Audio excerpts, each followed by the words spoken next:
नमो अरिहन्ताणम् नमो सिद्धाणम् नमो आयरीयाणम् नमो वज्झायाणम् नमो लोये सौवसावूणम् मोक्षमार्गस्य नेतारम् भेत्तारम् कर्म भूभृताम् ज्ञातारम् विश्वतत्त्वानाम् वंदे तत्गुणलब्धये। 1008 श्री मूलनायक आदिनाथ भगवान की जय। द्वासांग जिनवाणी माता की जय। आचार्य श्रेष्ठ आचार्य गुरुवर श्री 108 पूज्यपाद स्वामी महाराज की जय। आचार्य श्रेष्ठ आचार्य गुरुवर श्री 108 विद्यासागर जी महाराज की जय। जगत पूज्य निर्यापक श्रमण मुनि पुंगव श्री 108 सुधा सागर जी महाराज की जय। समस्त मुनि संघ की जय। आलोक मोदी स्वाध्याय सुधा यूट्यूब चैनल पर आप सभी दर्शकों का एक बार पुनः हार्दिक स्वागत, हार्दिक अभिनंदन।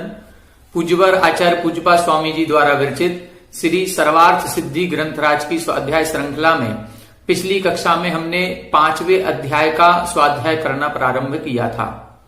अभी तक दूसरा, तीसरा और चौथा अध्याय, इन 3 अध्यायों का विश्लेषण अपन समझ चुके हैं। 5वें अध्याय में आचार्य महाराज के द्वारा 6 द्रव्यों का वर्णन यहाँ पर किया जा रहा है। यहाँ पर एक प्रकार से जैन दर्शन की क्या विशेषता है और अन्य दर्शनकारों का कैसे खंडन मंडन किया है, ये विस्तार से वर्णन इस अध्याय में किया गया है। अन्य दर्शनों की विचारधारा और जैन दर्शन की विचारधारा क्या है, ये यहाँ पर विस्तार पूर्वक समझाया गया है। पिछली कक्षा में हमने देखा था कि द्रव्य 6 होती हैं: जीव, पुद्गल, धर्म, अधर्म, आकाश और काल। इन 6 द्रव्यों में से एकमात्र जीव द्रव्य ऐसा है जिसमें जानने देखने की शक्ति है, इसलिए इसको हम जीव कहते हैं। बाकी जो 5 द्रव्य हैं इनमें जानने देखने की शक्ति नहीं होती है, इसलिए इनको हम अजीव कहते हैं। तो ये 5 द्रव्यों जो हैं वो अजीव की श्रेणी में आती हैं। इसी प्रकार से इन 6 द्रव्यों में से हमने प्रदेशों की संख्या की अपेक्षा 2 भेद किए थे, एक कायवान और एक अकाय। जिसमें एक से अधिक प्रदेश पाए जाते हैं वो कायवान द्रव्य कहलाते हैं, और जिसमें मात्र एक ही प्रदेश होता है ऐसी द्रव्य को हम अकायवान कहते हैं या कायवान की श्रेणी में नहीं लेते हैं। तो जो 6 द्रव्य हैं, 6 में से जो काल द्रव्य है वो काल द्रव्य का जो परमाणु या कालाणु है वह कालाणु एक प्रदेशी मात्र होता है, उसमें एक ही प्रदेश होता है, एक से अधिक नहीं होते, इसलिए काल द्रव्य को कायवान नहीं कहा गया। बाकी 5 द्रव्य जो हैं वो कायवान होते हैं। तब इन्होंने जो पहला सूत्र लिखा था उसमें 2 विशेषताएं इन्होंने बताई थी।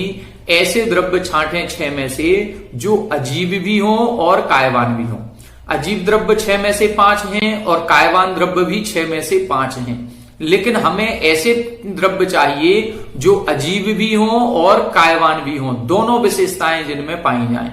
तब इन्होंने सूत्र लिखा था अजीव काया धर्मा धर्माकाश पुद्गलाः। धर्म, अधर्म, आकाश और पुद्गल ये 4 द्रव्य अजीब भी हैं और बहुत्व प्रदेशी होने से कायवान भी हैं। जीव द्रव्य को क्यों छोड़ दिया? क्योंकि वह कायवान तो है लेकिन वह अजीब नहीं है। काल द्रव्य को क्यों छोड़ दिया? काल द्रव्य अजीब तो है लेकिन कायवान नहीं है। तो कहीं ना कहीं एक विशेषता कम हो रही थी। जीव में अजीबपने की विशेषता कम थी और काल द्रव्य में कायपने की विशेषता कम थी, इसलिए इन दोनों को छोड़ करके शेष 4 द्रव्यों का वर्णन पिछले सूत्र में हमने देखा था। अब आगे की आज अपन टीका पढ़ेंगे। आगे क्या कह रहे हैं? Page number 202, उत्थानिका 528। देखें, अत्राह सर्वद्रव्य पर्यायेषु केवलस्य इति एवं आदिषु द्रव्याणि उक्तानि कानि तानि इति उच्यते। यहां बता रहे हैं सर्वद्रव्य पर्यायेषु केवलस्य। पहले अध्याय में एक सूत्र आया था कि सर्वद्रव्य पर्यायेषु केवलस्य। इस सूत्र में आपने कहा था कि सभी द्रव्यों की समस्त पर्यायों को जानने वाला केवल ज्ञान होता है। तो ऐसी द्रव्य कहीं थी। अब वो द्रव्य कानी तानी उच्यते, वो द्रव्य कौन कौन सी होती हैं उनका वर्णन अब यहां पर किया जा रहा है। देखें, द्रव्याणि, दूसरा सूत्र लिखा द्रव्याणि। यहां बता रहे हैं ये जो ऊपर हमने चार पदार्थ कहे थे, जो अजीब भी हैं और कायावान भी हैं, ये चारों के चारों द्रव्य कहलाते हैं। यहां ये सूत्र का अर्थ ये है। 529 नंबर देखें, यहां पर द्रव्य से संबंधित कुछ जिज्ञासा समाधान भी किए गए हैं और अन्य प्रतिवादियों की जो विचारधारा है उसका निराकरण करके अपने मत का मंडन किया गया है। खंडन और मंडन, अन्य मत का निराकरण करना इसको खंडन कहते हैं और अपने मत की पुष्टि करना इसको मंडन कहते हैं। तो यहां पर इस टीका में दोनों प्रकार से वर्णन किया जाएगा। 529, यथा स्वम पर्यायैहि द्रूयन्ते द्रवंती व तानि इति द्रव्याणि। द्रव्य किसे कहते हैं? जो स्वयं की पर्यायों के द्वारा अथवा पर्यायों को प्राप्त होता है उसे द्रव्य कहते हैं। पर्यायैहि द्रूयन्ते, पर्यायों के द्वारा प्राप्त होता है, द्रवंती वा अथवा पर्यायों को प्राप्त होता है, वो द्रव्य कहलाता है। अब प्रश्न उठ रहा है, द्रव्यत्व योगात द्रव्यम इति चेत, द्रव्यत्व पने के योग से द्रव्य होना चाहिए। जैसे हम कहते हैं धन के योग से धनी हो जाते हैं, जब हमें धन मिल जाता है तो हम धन के योग से धनी हो गए। इसी प्रकार से द्रव्यत्व के योग से द्रव्य होना चाहिए। ये किसी अन्य प्रतिवादी ने ये जिज्ञासा की है और उसका समाधान अपने आचार्य कर रहे हैं। ये एक शैली है। यहां पर जिस समय पूज्यपाद आचार्य ने ये ग्रंथ लिखा है उस समय कोई प्रतिवादी नहीं था कि उनके सामने कोई प्रश्न करने वाला हो और ये उत्तर दे रहे हो। नहीं, वक्ता का एक गुण होता है कि वह स्वयं से प्रश्न उठाए और स्वयं से उत्तर दे। जब कभी कोई कथन किया जाता है तो वक्ता के मन में ये प्रश्न अपने आप से आना चाहिए कि हमने एक सेंटेंस ये बोला है, अब इस सेंटेंस के बोलते ही हमारे जो श्रोता हैं उनके मन में ये प्रश्न आएगा। अब जो प्रश्न आएगा उसका उत्तर भी उसको स्वयं देना है।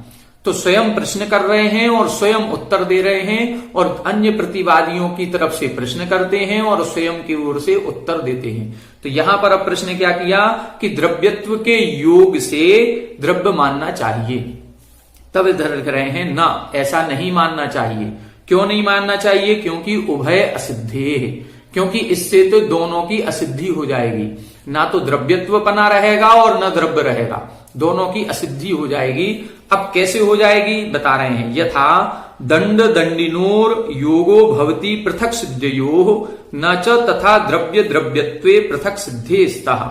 यहां बता रहे हैं जैसे दंड और दंडी, जैसे हमने बताया धन और धनी, धन के योग से या धन जिसके पास होता है उसे हम धनी कहते हैं।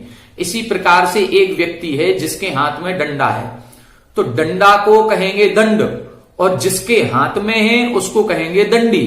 तो इस व्यक्ति को दंडी क्यों कहा? क्योंकि इसके हाथ में डंडा है। दूसरे को क्यों नहीं कह रहे हैं? क्योंकि उसके हाथ में डंडा है ही नहीं।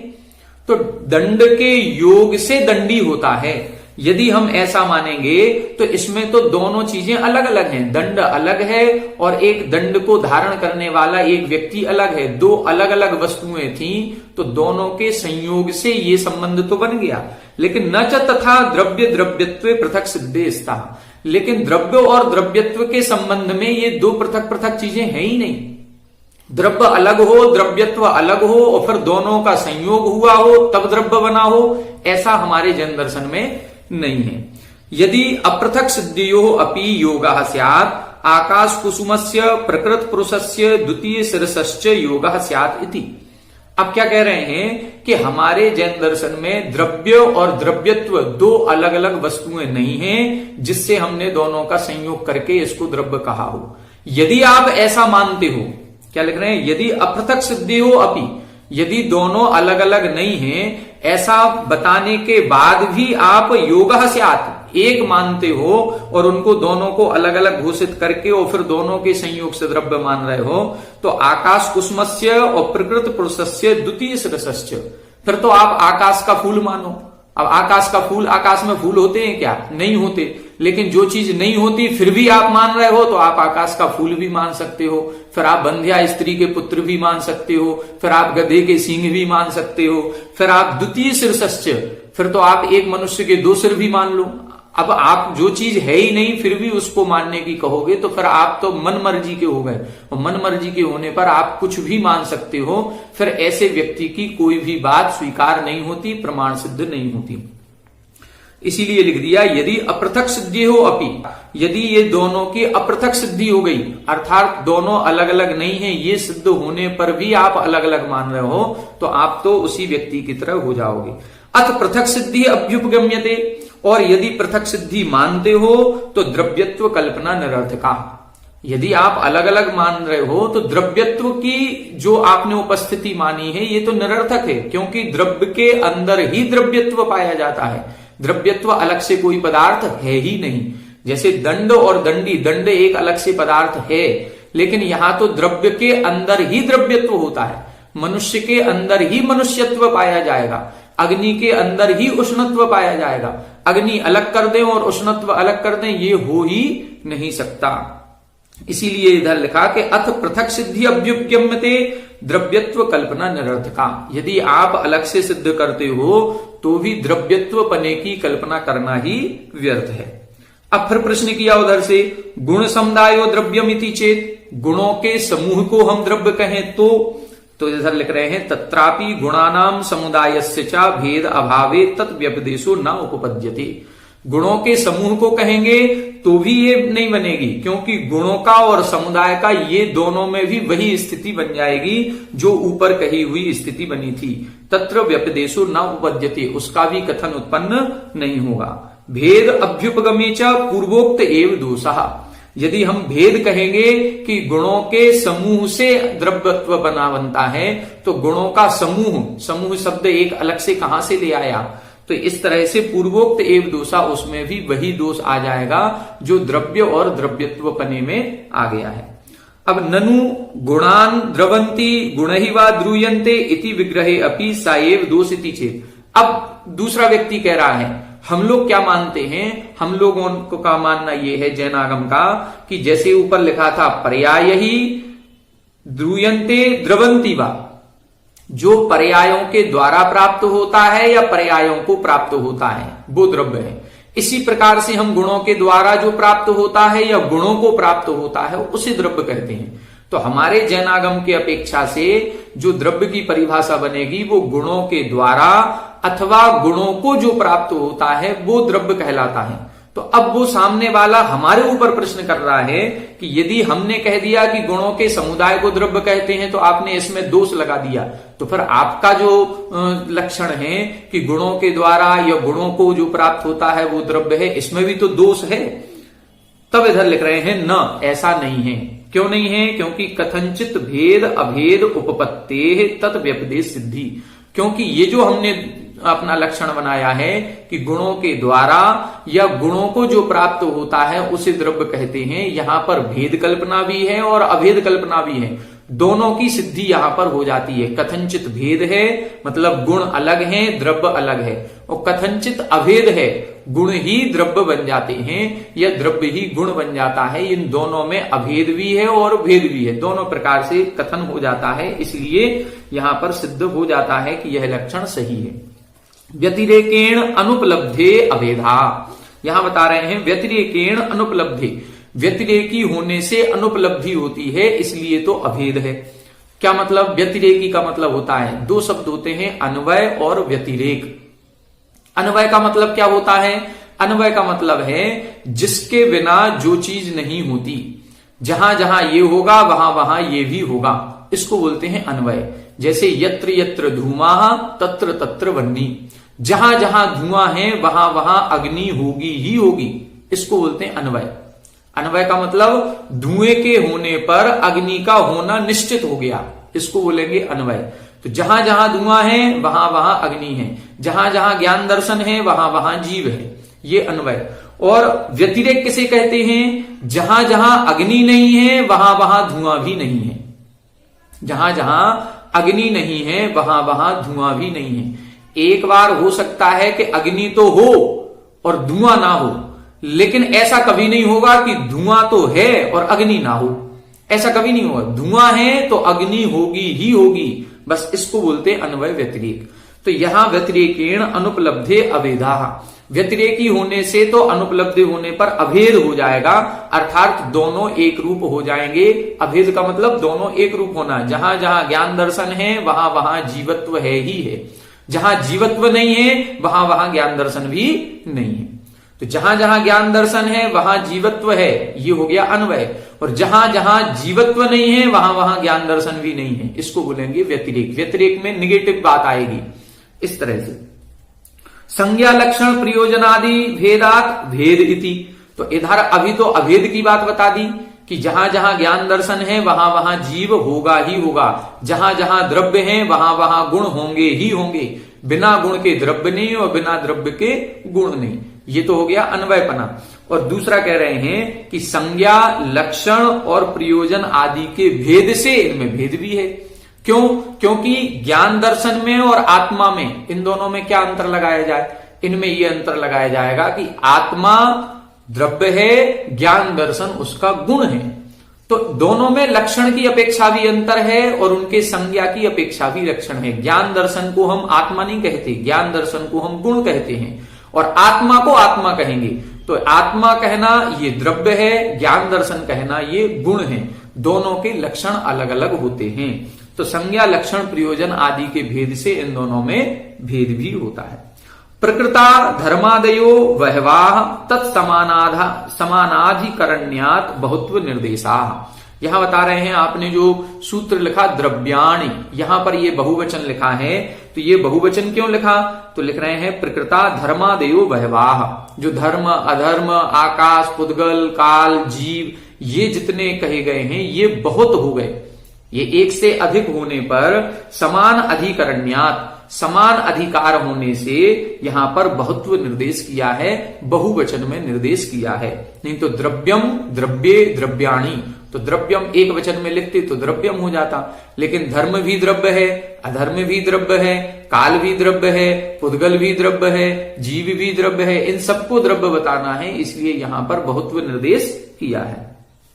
स्यात् एतत् संख्यानुवृत्तिवत् पुल्लिंगानुवृत्ति अपि प्राप्नोति। अब प्रश्न कर रहे हैं कि जैसे आपने समान अधिकरण होने से यहां पर बहुत्व निर्देश कर दिया कि सभी को लेना था इसलिए बहुत्व कर दिया, तो यहां पर संख्यानुवृत्तिवत् पुल्लिंगानुवृत्ति ही अपि प्राप्नोति। जैसे आपने संख्या का वचन लिया है कि संख्या बहुवचन होने के कारण से बहुत्व निर्देश कर दिया, ऐसे ही यहां पर पुल्लिंगानुवृत्ति अपि भवति, कि पुल्लिंग की अनुवृत्ति होती है।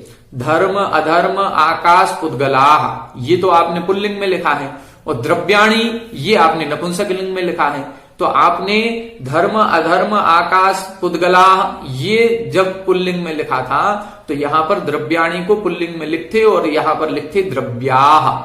आपने द्रव्याणि ऐसा क्यों लिखा? द्रव्याह लिखना चाहिए था, पुल्लिंग में ही लिखना चाहिए था। तब इधर लिख रहे हैं नैष दोषा, ऐसा कोई दोष नहीं है। ये व्याकरण का शंका समाधान है।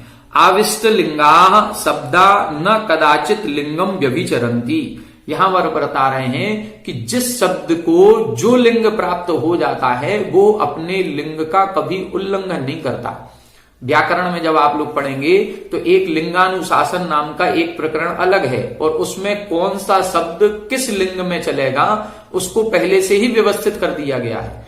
अब द्रव्य शब्द को नपुंसक लिंग में जब व्यवस्थित कर दिया है तो उसके रूप पुल्लिंग में कभी नहीं चलेंगे, वो नपुंसक लिंग में ही चलेंगे, क्योंकि उसको प्रारंभ से ही नपुंसक लिंग प्रकरण में रखा गया है। यहां बता रहे हैं आविष्ट लिंगा शब्दा। अब जिस शब्द को पहले से जो लिंग प्राप्त हो गया है न कदाचित लिंगम व्यभिचरंती, वो अपने लिंग का उल्लंघन नहीं करेगा। भले हमें द्रव्य की विशेषता बतानी है लेकिन द्रव्य शब्द पुल्लिंग में नहीं है, नपुंसक लिंग में है, तो नपुंसक लिंग में ही लिखेंगे। अतो धर्मादयो द्रव्याणि भवन्ति इति, इसलिए धर्मादयः द्रव्याणि द्रव्य होते हैं, ऐसा वाक्य बन जाता है। तो यहां पर इस सूत्र से अपन को क्या समझना है? उस सूत्र से केवल इतना समझना है, इन्होंने एक जिज्ञासा की है कि जो अपन ने परिभाषा बनाई पर्यायों के द्वारा या पर्यायों को जो प्राप्त होता है उसे द्रव्य कहते हैं।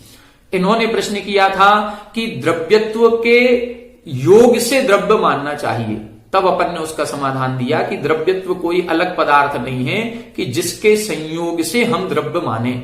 द्रव्य और द्रव्यत्व दो अलग अलग नहीं है, द्रव्य के अंदर ही द्रव्यत्व पाया जाता है। ये अपन को मुख्य रूप से समझना है। अब आगे देखें 530। अनंतरत्वात् चतुर्णाम एव द्रव्य व्यपदेश प्रसंगे अध्यापरोपणार्थम इदम उच्यते। अब यहां बता रहे हैं अनंतरत्वात्, आपने कोई दूसरी और द्रव्यों के नाम नहीं लिखे, इससे क्या हो रहा है, चतुर्नाम एव द्रव्यम द्रव्य व्यपदेश प्रसंगे। आपने पहले 4 लिखे थे, धर्मा, धर्माकाश, पुद्गला, और फिर लिख दिया द्रव्याणी कि ये द्रव्य होते हैं। आपने कोई और दूसरा नाम तो लिखा नहीं, तो इससे तो ये सिद्ध हो रहा है कि द्रव्य केवल 4 ही होती हैं। तब अध्यारोपणार्थम इदम उच्यते, अब उस 4 में भी एक दूसरे अन्य द्रव्य को भी ऐड करने के लिए या अध्यारोपण करने के लिए अगला सूत्र लिख रहे हैं जीवाश्च। जीवाश्च, इस सूत्र का अर्थ है जीव भी द्रव्य है। पहले जो 4 लिखे थे, मात्र 4 ही द्रव्य नहीं है, जीव भी द्रव्य है, ये ग्रहण कराने के लिए ये सूत्र लिखा गया। 531 नंबर देखें, जीव शब्दों व्याख्यातार्थः, जीव शब्द का व्याख्यान हम कर चुके हैं, 1 से 4 अध्याय तक जीव का ही पूरा वर्णन किया है।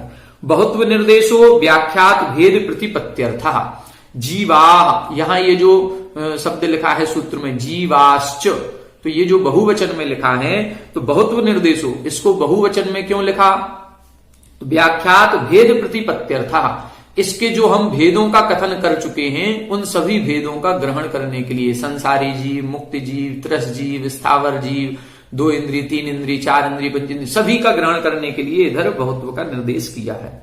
च शब्दः द्रव्य संज्ञा अनुकर्षणार्थः जीवाश्च द्रव्याणि इति। चा शब्द क्यों लिखा सूत्र में, तो चा शब्द से जो पूर्व सूत्र में द्रव्य शब्द लिखा था, उस द्रव्य का अनुकर्षण करने के लिए कि जीव भी द्रव्य है, ये बताने के लिए चा शब्द लिखा है। तो चा शब्द से द्रव्य संज्ञा अनुकर्षणार्थः, द्रव्य नाम का जो अपन ने संज्ञा बनाई है, उस द्रव्य को ग्रहण करने के लिए चा शब्द लिखा है जीवाश्च द्रव्याणि इति। ये इसका अर्थ निकला कि जीव भी द्रव्य होते हैं। एवं एतानि वक्ष्यमाणेन कालेन सह षड द्रव्याणि भवन्ति। एवं एतानि, इस प्रकार से ये सब, और वक्ष्यमाणेन कालेन सह, ये तो सब हो गए धर्म, अधर्म, आकाश और जीव। और वक्ष्यमाणेन कालेन सह, एक काल द्रव्य है जिसका वर्णन हम आगे करेंगे, अभी नहीं किया है लेकिन आगे करेंगे, उसके साथ मिलाने पर षड द्रव्याणि भवन्ति, द्रव्य 6 हो जाती हैं। 4 पहले बता दी, 1 जीव बता दिया, काल को हम आगे बताएंगे। इस प्रकार सबको मिलाकर के द्रव्याणि षड भवन्ति 6 होती हैं। अब कह रहे हैं ननु द्रव्यस्य लक्षणम बक्ष्यते। अब फिर शंका की कि द्रव्य का लक्षण आप आगे कहेंगे गुण पर्यायवत् द्रव्यम, ये सूत्र आगे आएगा। तब इति तत् लक्षण योगा धर्मादीनाम द्रव्य व्यपदेशो भवति न अर्थः परिगणनेन। यहां बता रहे हैं कि जो आप आगे सूत्र लिखेंगे गुण पर्यायवत् द्रव्यम, कि जो गुण और पर्याय वाला होता है उसे द्रव्य कहते हैं। जब ये द्रव्य का सूत्र आपको आगे लिखना ही है, आगे आपने लिखा है, और उससे ही ये सारे 5-6 पदार्थ द्रव्य सिद्ध हो जाते हैं, तो फिर यहां पर आपने ये 2-3 सूत्र क्यों लिखे, इनको लिखने का क्या तात्पर्य है, यहां पर ये संख्या क्यों बताई जा रही है, ना अर्थः परिगणनेन, इनकी गिनती करने का कोई प्रयोजन नहीं है। तब इधर लिख रहे हैं उत्तर परिगणनम अवधारणार्थम, जो यहां पर परिगणन किया है हमने, इनकी संख्या का निर्धारण किया है, ये अवधारण करने के लिए किया है। क्या अवधारण करने के लिए, तेन अन्यवादी परिकल्पिता नाम पृथ्वी आदि नाम निवृत्ति कृता भवती। ये जो संख्या यहां बता रहे हैं, इस संख्या से जो अन्यवादी प्रतिव्याख्या का निराकरण करने के लिए यहां पर लिखा है। उन अन्यवादी प्रतिवादियों, जैसे हमने 6 द्रव्य माने, ऐसे किसी ने 9 द्रव्य भी माने, किसी ने 7 द्रव्य माने, किसी ने अपनी अपनी संख्याएं बताई हैं। तो उन सभी संख्याओं का निराकरण करने के लिए यहां पर हमने ये सूत्र लिखे हैं कि द्रव्य 6 ही होते हैं। 4 पहले लिख दिया, जीव ये हो गया 5वां, और एक आगे काल द्रव्य का वर्णन हम करेंगे, तो द्रव्य 6 ही होती हैं। अन्यवादी प्रतिवादी हैं, उन्होंने कई सारे द्रव्य माने, उन्होंने पृथ्वी को भी द्रव्य माना, वायु को द्रव्य माना, जल को द्रव्य माना, अग्नि को द्रव्य माना, दिशा को द्रव्य माना, मन को द्रव्य माना। तो ऐसे उनके यहां द्रव्यों की संख्या बहुत सारी हो गई। तो उन सबको ना मान करके केवल 6 ही द्रव्य होती हैं, ये बताने के लिए इधर ये सूत्र लिखे गए हैं। कथम, कैसे लगाना है, पृथ्वी व्यप तेजो वायु मनांसी पुद्गल द्रव्ये अंतर्भवंती। यहां बता रहे हैं कि जिन्होंने पृथ्वी, अप यानी जल, तेज, वायु और मन, इन सबको भी द्रव्य माना है, उन सब का परिगणन हमने क्या कर दिया, पुद्गल द्रव्य अंतर्भवती, वो सब हमारे यहाँ पुद्गल में अंतर्भवित हो जाती हैं, अंतर्गत आ जाती हैं। मतलब पृथ्वी को अलग से द्रव्य मानने की आवश्यकता नहीं, जल को अलग से द्रव्य मानने की आवश्यकता नहीं, वायु को, अग्नि को, मन को, इन सबको अलग से क्यों मान रहे हो? ये तो सारे के सारे पुद्गल में ही समाहित हो जाएंगे। क्यों हो जाएंगे? क्योंकि रूप रस गंध स्पर्शवत्वात्, क्योंकि ये रूपवान, रसवान, गंधवान और स्पर्शवान होने से हमने जो पुद्गल द्रव्य माना है उसकी परिभाषा है जिसमें स्पर्श रस गंध वर्ण पाया जाए वो पुद्गल, और जितने भी पदार्थ हैं वो सारे के सारे पुद्गल में गर्भित हो जाएंगे क्योंकि वो रूपवान है, रसवान है, स्पर्शवान है। तो ये जो पृथ्वी, जल, अग्नि, वायु, मन, ये जो आपने अलग अलग माने हैं, इन सबको हमने पुद्गल में ही गर्भित कर दिया। क्यों कर दिया? क्योंकि ये कहीं ना कहीं से रूपवान, स्पर्शवान आदि होते हैं, तो इनको हमने पुद्गल में ले लिया। अब इधर प्रश्न उठ रहा है, वायु मनुष्यो रूपादि योग अभावात इति चेत, कि वायु और मन में तो रूप आदि का अभाव है। वायु है, वायु में तो रूप है ही नहीं, हमें दिखाई नहीं देती। मन है, मन हमको कभी दिखाई नहीं देता। जब वायु और मन में रूप का अभाव है तो फिर आपने इसको पुद्गल में कैसे ले लिया? इसमें तो रूप है ही नहीं, और आप कह रहे हैं कि रूप आदि होने से ये पुद्गल में गर्भित हो गए। तब इधर उत्तर दे रहे हैं, न, ऐसा नहीं है। वायु तावत रूपादिमान, वायु भी रूपवान होती है। क्यों होती है? स्पर्शवत्वात् घटादिवत, क्योंकि वह स्पर्श तो की जा रही है। वायु भले दिखाई नहीं दे रही है लेकिन वायु का स्पर्श होता है कि ठंडी हवा चल रही है कि गर्म हवा चल रही है। यदि उस हवा का स्पर्श हो रहा है तो स्पर्शवान होने से उसमें रूप का भी गुण है, घटादिवत, जैसे घड़े में, घड़े को हम स्पर्श भी कर सकते हैं, उसका रूप भी दिखाई देता है। तो घड़ा यदि हमें स्पर्शवान हो रहा है और उसका रूप भी है, इसी प्रकार से जिसका रूप है उसका स्पर्श है, जिसका स्पर्श है उसका रूप भी मानना चाहिए। वायु में स्पर्श का गुण है तो उसमें रूप का भी गुण मानना ही पड़ेगा, चाहे भले वो हमको दिखाई दे अथवा ना दे। चक्षु आदि करण ग्राह्यत्व अभावात रूपादि अभाविति चेत। अब फिर प्रश्न किया गया कि चक्षु आदि करण ग्राहत्व अभावात, चक्षु आदि इंद्रियों से उसको ग्रहण नहीं किया जा सकता, उसके ग्रहण करने का अभाव है, इसलिए इसको हम रूपवान नहीं मानेंगे। आंखों से हमें हवा दिखाई नहीं दे रही है, आंखों से हमें मन दिखाई नहीं दे रहा है, जब दिखाई ही नहीं दे रहा है तो आप उसको द्रव्य कैसे मान रहे हो, पुद्गल द्रव्य? तब इधर उत्तर लिख रहे हैं, ना, ऐसा नहीं है।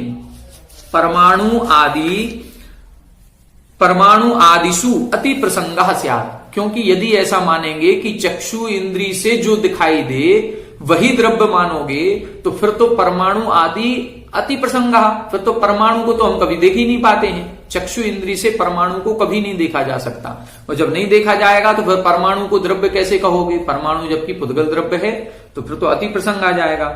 इसी तरह से आगे लिख रहे हैं, आपो गंधवत्या, जो जल है वो जल भी गंधवान है। अब जल की गंध समझ में नहीं आती कि जल की गंध कैसी होती है, लेकिन जल भी गंधवान है। क्यों गंधवान है? क्योंकि स्पर्शवत्वात् पृथ्वीवत्, क्योंकि पानी का स्पर्श हो रहा है, ये ठंडा पानी, ये गर्म पानी। तो जैसे पृथ्वी के समान पृथ्वी स्पर्शवान भी है, गंधवान भी है, उसी तरह से जब पृथ्वी में स्पर्श का और गंध का गुण है तो यहां पर जल में भी स्पर्श के गुण होने के साथ साथ गंध का गुण होगा। तेजा अपि रसगंधवत्, जो अग्नि है उस अग्नि में भी रस और गंध दोनों पदार्थ मानने पड़ेंगे। क्यों मानने पड़ेंगे? क्योंकि रूपवत्वात् तद्वत् एव, क्योंकि अग्नि का रूप दिखाई दे रहा है, लेकिन अग्नि को कभी किसी ने टेस्ट किया कैसी होती है? अब अग्नि को जीभ पर रख करके देखो तब उसका टेस्ट पता चलेगा कि कैसी होती है। अग्नि की गंध कैसे होती है? नाक में डाल करके देखो तब उसकी गंध पता चलेगी? नहीं। अग्नि को भले ही हम जीभ पर रख करके या नाक में डाल करके टेस्ट नहीं ले सकते, उसकी गंध नहीं ले सकते, इसका मतलब ये नहीं है कि अग्नि में गंध और रस होता ही नहीं। वो दिखाई दे रही है, उसमें रूप है तो उसमें रस भी होगा, उसमें गंध भी होगी, भले हम उसको टेस्ट कर पाए या ना कर पाए, ये अलग बात है। तो इधर इन्होंने पृथ्वी में, जल में, अग्नि में, वायु में, चारों में स्पर्श रस गंध वर्ण सिद्ध कर दिया, और ये चारों में ये चारों गुण सिद्ध करके इनको पुद्गल के अंतर्गत कर दिया। अब कह रहे हैं मन को कैसे करेंगे? मन भी द्रव्य माना है, अब मन को हम पुद्गल के अंतर्गत कैसे लिया? तो लिख रहे हैं, मनोपि द्विविधम द्रव्य मनो भाव मनश्चेति।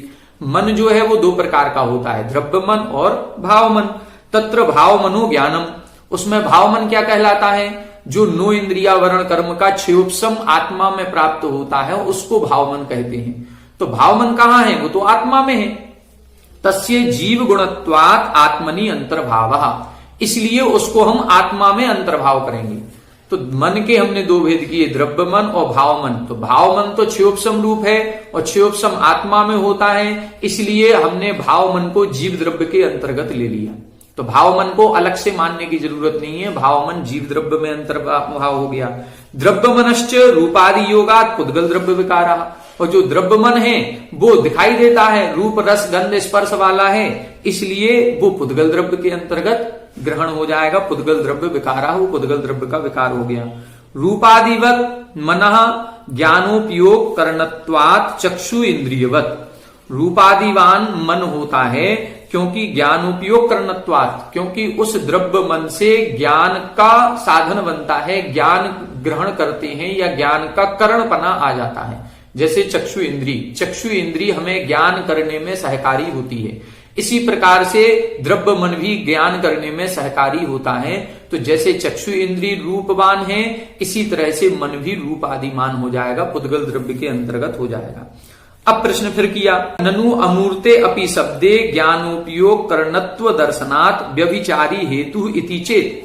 यहां बता रहे हैं कि आपने ज्ञानोपयोग का करण होने से उस द्रव्य मन को चक्षु इंद्री के समान पुद्गल में ले लिया, लेकिन ये तो आपका जो हेतु दिया है, कारण दिया, ये व्यभिचारी हो गया, दोष से सहित हो गया। क्यों हो गया?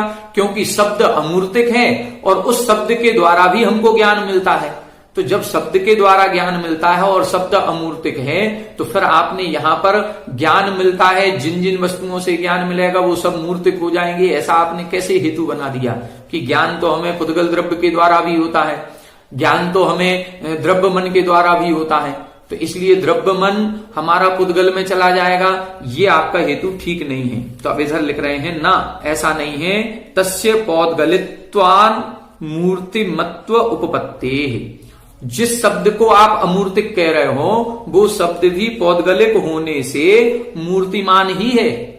प्रश्नकार क्या कह रहा था कि शब्द अमूर्तिक है और उस शब्द से हमें ज्ञान होता है, तो इधर अब उसका उत्तर दिया जा रहा है कि शब्द को अमूर्तिक मत मानो, शब्द भी मूर्तिक है।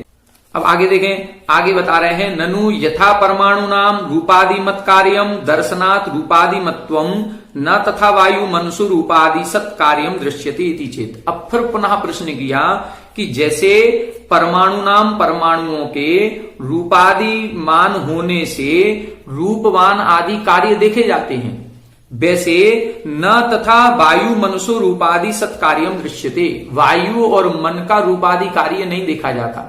जैसे परमाणु है उसमें रूप का गुण है, तो रूप आदि के कार्य उनके देखे जाते हैं, उस परमाणु से स्कंद बनता है जो देखने में आता है।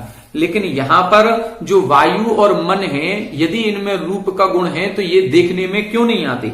तब उत्तर दे रहे हैं, न तेसाम अपि तत् उत्पत्ति, क्योंकि उनमें भी उनकी उत्पत्ति देखी जाती है। वायु और मन में भी रूप आदि गुण उत्पन्न हुए देखे जाते हैं। कैसे देखे जाते हैं? सर्वेशाम परमाणु नाम सर्व रूपादि मत कार्यत्व प्राप्ति योग्यत्व अभ्युपगमात्, क्योंकि सभी परमाणुओं में सभी रूपादि मत कार्यत्व प्राप्ति योग्यत्व, उनके अंदर सभी परमाणुओं में रूप रस गंध और स्पर्श, ये चारों गुणों की उत्पत्ति देखी जाती है। न च केचित पार्थवादी जाति विशेष युक्ता परमाणवः सन्ति, कोई ऐसा नहीं है कि पृथ्वी आदि जाति के विशेष परमाणु हों, कि ये परमाणु केवल पृथ्वी रूप ही रहेंगे, ये परमाणु जल रूप ही रहेंगे, ये परमाणु अग्नि रूप ही रहेंगे, ऐसा नहीं है। पृथ्वी के परमाणु ही जल रूप हो जाते हैं और जल के परमाणु अग्नि रूप हो जाते हैं, ये आपस में बदलते रहते हैं। तो जब ये वायु के रूप में है तब इनमें रूपादि कार्य नहीं देखा जा रहा है, लेकिन यही वायु के रूप से जब परिवर्तित होकर के अग्नि रूप में आएंगे तो इनका रूप देखा जाएगा। ये यहां पर बता रहे हैं, जाति संकरेण अभ्यि दर्शनात्, यहां बता रहे हैं जाति संकर होने से इनका दर्शन देखा जाता है, इनकी जाति बदलती रहती है। ये पुद्गल है, पुद्गल अभी जल के रूप में है, यही पुद्गल ठोस बन जाएगा तो पृथ्वी के रूप में आ जाएगा, यही पृथ्वी वायु के रूप में आ जाएगी। हम देखते ही हैं, यदि हमने लकड़ी को जलाया है तो जो लकड़ी अभी पृथ्वी रूप में दिख रही थी, ठोस दिख रही थी, वही जल करके धुएं रूप में हो गई तो अब वायु रूप में हो गई। पानी जो अभी हमको दिख रहा था, उस पानी को हमने गर्म करने रख दिया, वो वाष्प बन गया, अब वो वायु के रूप में बन गया। तो पानी के जो गुण थे अब वो वाष्प रूप में जैसे ही आसमान में जाते हैं अब दिखाई नहीं देते हैं। तो ये आपस में बदलते रहते हैं और बदलने से इनके रूप, रस, गंध, वर्ण इन चारों की सिद्धि हो जाती है। इनमें अलग अलग समय पर अलग अलग गुण दिखाई देता है। दिशा अपि आकाशे अंतर्भावः। अब एक जो अन्य द्रव्य मानी है दिशा नाम की, उसको बता रहे हैं कि दिशा अपि आकाशे अंतर्भावा। उस दिशा नाम के द्रव्य को हमने आकाश में अंतर्भाव कर दिया। आप दिशा नाम का द्रव्य मान रहे हो, हम आकाश नाम का द्रव्य मान रहे हैं, तो दिशा को हमने आकाश में ही गर्भित कर लिया। आदित्य उदयादि अपेक्षया आकाश प्रदेश पंक्तिषु इतः इदम इति व्यवहार उत्पत्ति। यहां बता रहे हैं दिशा नाम की कोई चीज नहीं होती, होता तो आकाश ही आकाश है। दिशा किसे कहते हैं? जहां से सूर्य उदय होता है उसको हमने पूर्व दिशा कह दिया, जहां सूर्य अस्त होता है उसको पश्चिम दिशा कह दिया। तो ये तो सूर्य के उदय और अस्त की अपेक्षा से है, वास्तविकता में दिशा कोई चीज नहीं है, संपूर्ण आकाश ही आकाश होता है। तो आदित्य उदयादि अपेक्षया, आदित्य यानी सूर्य के उदय की अपेक्षा से ही आकाश प्रदेश पंक्तिषु, आकाश प्रदेशों की पंक्ति में इस प्रकार का व्यवहार किया जाता है कि ये पूर्व दिशा है। बाकी दिशा नाम का कोई द्रव्य नहीं है, दिशा नाम के द्रव्य को हमने आकाश में ही गर्भित कर दिया। तो जो अन्यवादी प्रतिवादियों ने पृथ्वी, जल, अग्नि, वायु, मन और दिशा को द्रव्य माना था, उन सबको हमने अपने पुद्गल में और आकाश में गर्भित करके ये सिद्ध कर दिया कि द्रव्य 6 ही होती हैं, 6 से अधिक नहीं होती हैं। ये अवधारण करने के लिए यहां पर ये सूत्र लिखे गए।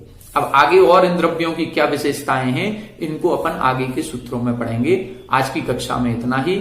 आप सभी हमारे साथ बने रहें। सभी को जय जय।